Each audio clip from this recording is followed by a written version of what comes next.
नमस्कार विद्यार्थी मित्रांनो मी STI रोहिदास चोंदे पाटील।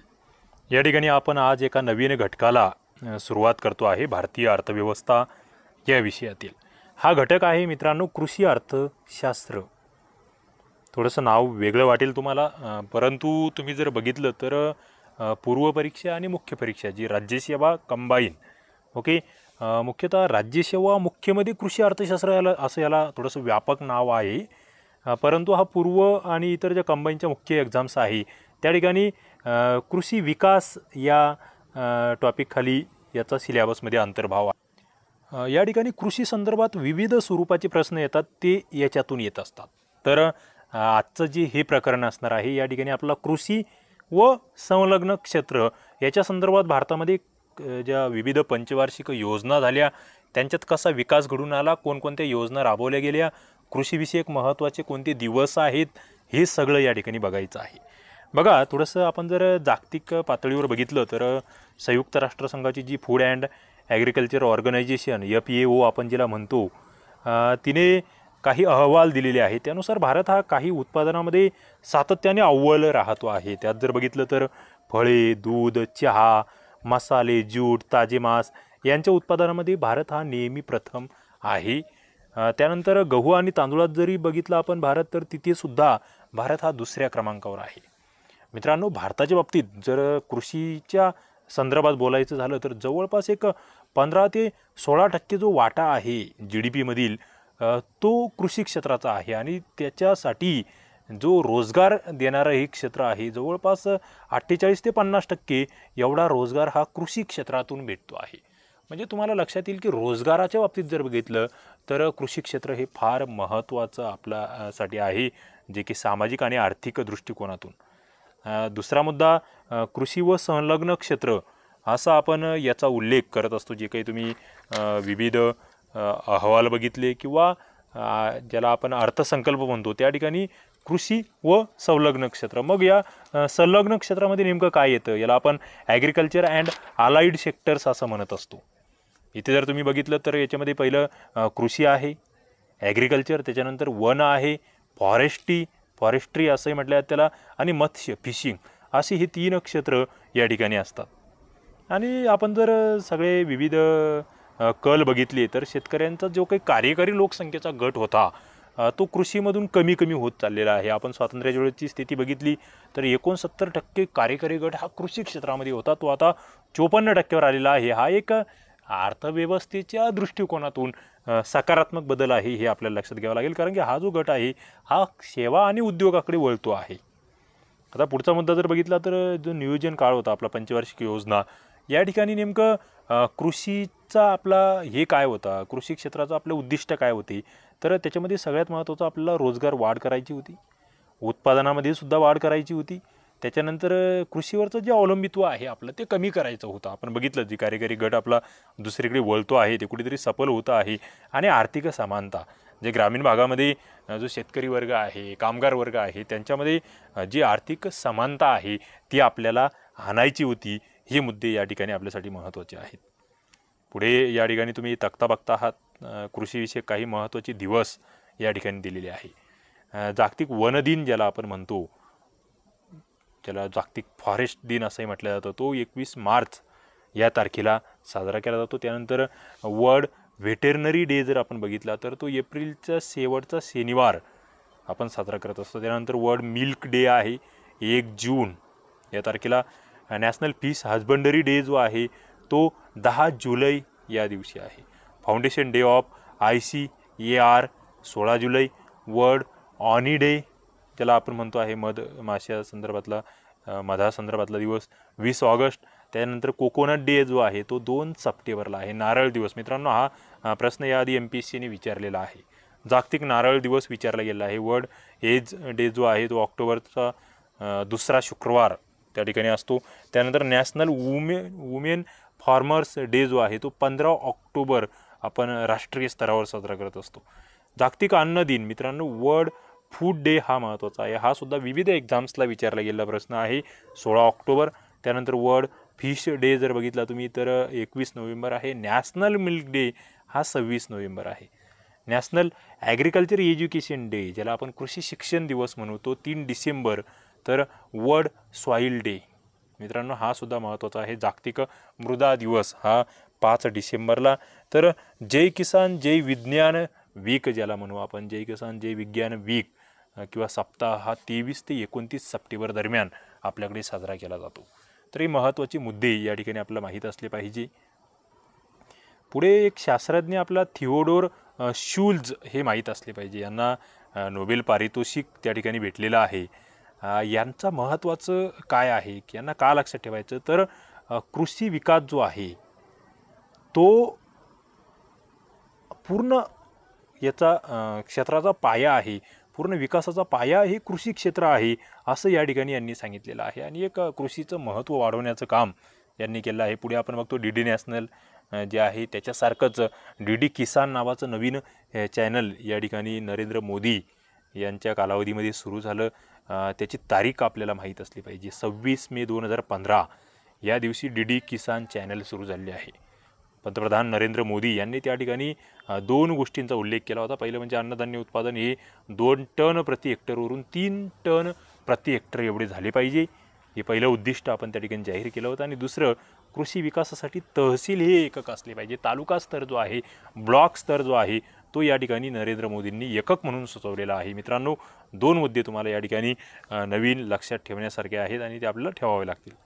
पुढे जर बघितलं, कृषी आणि संलग्न क्षेत्र जे आहे याचा थोडासा आपल्याला तुलनात्मक विचार करावा लागेल. सध्याची जर तुम्ही प्रश्न बघितले तर स्वातंत्र्यपूर्व काळ ज्याला आपण म्हणू किंवा स्वातंत्र्याचा काळ आणि सध्याचा काळ याच्यामध्ये कसा बदल होत गेला कृषी आणि संलग्न क्षेत्रात ते आपल्याला कळायला पाहिजे. पहिला मुद्दा आहे तो म्हणजे GDPतील वाटा, जो आपलं ग्रॉस डोमेस्टिक प्रोडक्ट आहे, देशाचा जो GDP आहे त्याच्यामध्ये नेमका या क्षेत्राचा वाटा कसा होता. बघा 1950-51 मध्ये जर बघितलं तुम्ही तर जवळपास 52% एवढा GDPमध्ये वाटा कृषीचा होता. म्हणजे खूप मोठा वाटा कृषी आधारित अर्थव्यवस्था असं आपण तेव्हा म्हणायचो. आजही आपण तसंच म्हणतो, पण तेव्हाचा वाटा तुम्ही लक्षात घ्या, 52% जवळपास. सध्या तो फक्त 14.8%वर आलेला आहे. हा तर सध्याची आकडे बघितली तुम्ही, आता ही 17-18ची आकडे आहे. सध्या तो 13.5च्या आसपास इतकं कमी झालं आहे GDPमधील त्याचं प्रमाण. दुसरा मुद्दा आपण याच्या आधी वरती डिस्कस केला, तो म्हणजे शेतकऱ्यांचे कार्यकारी लोकसंख्येतील प्रमाण. ओके, बघा या ठिकाणी जी 69% लोकसंख्या होती आधी, शेतकऱ्याचं प्रमाण होतं कार्यकारी लोकसंख्येतील, ती आता 54%वर आलेलं आहे. म्हणजे या ठिकाणी तुम्ही जर बघितलं, शेतमजूर आपण बघतो आहोत 28% याच्यामध्ये होते, लागवडदार 71% होते. आता तुम्ही जर बघितलं तर शेतमजुराची संख्यासुद्धा इथे खूप वाढली, ती 54%वर 55%वर गेली, लागवडदार 45%वर आलेले आहेत. म्हणजे शेतमजूर वाढता आहेत. याच्यावरून काय लक्षात येतं आहे की कुठेतरी विषमता वाढते आहे, शेतमजुराचं प्रमाण वाढतं आहे. हा मुद्दा तुम्हाला काय सांगतो आहे, 28चं 54 झालं आहे. शेतमजुरांची एवढी संख्या का वाढली, तर कुठेतरी आर्थिक विषमता, संपत्तीचं केंद्रीकरण आपल्याला या पॉईंटमधून लक्षात येतं. त्यानंतर भांडवल निर्मितीमध्ये कसा वाटा आहे कृषी आणि संलग्न क्षेत्राचा, तर 50-51 मध्ये जवळपास 17.7% एवढी भांडवल निर्मिती या क्षेत्रातून होत होती. आता ती 15.5%वर आलेली आहे. निर्यातीच्या बाबतीत तर खूप मोठा फरक त्या ठिकाणी आपल्याला दिसून येतो. 60-61 मध्ये एकूण निर्यातीमध्ये कृषी क्षेत्र हे आपलं 44% होतं, आता ते फक्त 12%वर आलेलं आहे. हा बदल सकारात्मक आहे मित्रांनो, कारण की आपलं निर्यातीमध्ये कृषीपेक्षा जे सेवा आणि उद्योगधंदे आहे त्याच्या संदर्भातली निर्यात आपली वाढती आहे, ती अत्यंत चांगली बाब त्या ठिकाणची आहे, ते आपल्याला लक्षात घ्यावं लागेल. आता कृषी उत्पादन जर बघितलं तुम्ही कसं वाढत गेलं, 1950-51 पासून ते एक 16-17 पर्यंतचा हा तक्ता आपल्याकडे आहे. बघा कृषी उत्पादनातील वाढ ही मिलियन टनमध्ये या ठिकाणी दिलेली आहे. कापूस ज्यूटच्या बाबतीत मिलियन बेल्स आहेत. कापसाच्या बाबतीत लक्षात ठेवा मित्रांनो, 170 किलो ग्रॅम वजनाला आपण एक बेल असं म्हणत असतो, तर ज्यूटचं 180 किलोग्रॅम वजन म्हणजे एक बेल, अशा संदर्भातलं ती एकक असतं. आता या ठिकाणी तुमच्या लक्षात येतं आहे की मिलियन टनमध्ये आपण बघतो आहोत. या ठिकाणी आकडे जर तुम्ही बघितले तर अन्नधान्य उत्पादन या ठिकाणी दिलं आहे 51 मिलियन टनावरून. तुम्ही सध्या जर आकडे याचे बघितले तर 279 मिलियन टन एवढं अन्नधान्य उत्पादन वाढलेलं आहे. म्हणजे एक 5 ते 6 पट ते अन्नधान्याचं उत्पादन. पुढे तेलबियामध्ये सुद्धा 5 मिलियन टनवरून आपण बघतो आहोत 30 मिलियन टनावरती जात आहे. ऊसाचं सुद्धा तसंच आहे. म्हणजे उत्पादन खूप चांगल्या पद्धतीने वाढलेलं आहे हे या ठिकाणी दिसतं. पुढे जर बघितलं तुम्ही स्पेशली अन्नधान्य उत्पादनामध्ये, तर या ठिकाणी तुम्हाला तांदूळ, गहू आणि इतर उत्पादन जे आहे तांदूळाचं सुद्धा जवळपास 21 मिलियन टनावरून 110 मिलियन टनावर आपण त्या ठिकाणी जातो आहे, जवळपास 5%. गव्हाच्या बाबतीत तर 6 वरून 98 मिलियन टन. गव्हाच्या बाबतीत खूप मोठी त्या ठिकाणी भरारी आपली आहे आणि इतरही बाबतीत. तर हे थोडक्यात तुम्हाला या ठिकाणी काही मुद्दे आहेत जे उत्पादन जे आहे अन्नधान्याचं त्याच्या बाबतीत तुम्हाला या ठिकाणी आयडिया देत आहे की किती वाढ त्याच्यामध्ये झालेली आहे. आता मित्रांनो, आपण कृषी क्षेत्रासंदर्भात विविध योजना राबवल्या गेलेल्या आहे. आता लेटेस्टमधल्या काही योजना आपण या ठिकाणी बघूया ज्यांच्यावर प्रश्न येतील. त्याच्यामधली पहिली योजना या ठिकाणी तुम्ही RKVY रफ्तार योजना बघता आहात. रफ्तार हा त्याचा शॉर्ट फॉर्म आहे. RKVY म्हणजे राष्ट्रीय कृषी विकास योजना, जिला आता लेटेस्टमध्ये 2017मध्ये आपण त्याचं नाव दिलेलं आहे की रफ्तार योजना, याला remunerative approach for the agriculture and allied sector rejuvenation असं त्याला म्हटलं गेलं आहे. रफ्तार असं त्याला थोडक्यात आपण त्या ठिकाणी म्हणूया. 100% केंद्र पुरस्कृत अशी ही योजना या ठिकाणी आहे. कृषी क्षेत्रातली एक अत्यंत महत्त्वाची योजना.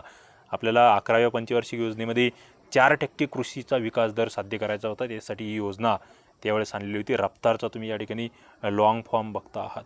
रफ्तार, remunerative approach for the agriculture and allied sector रिज्युव्हेनेशन.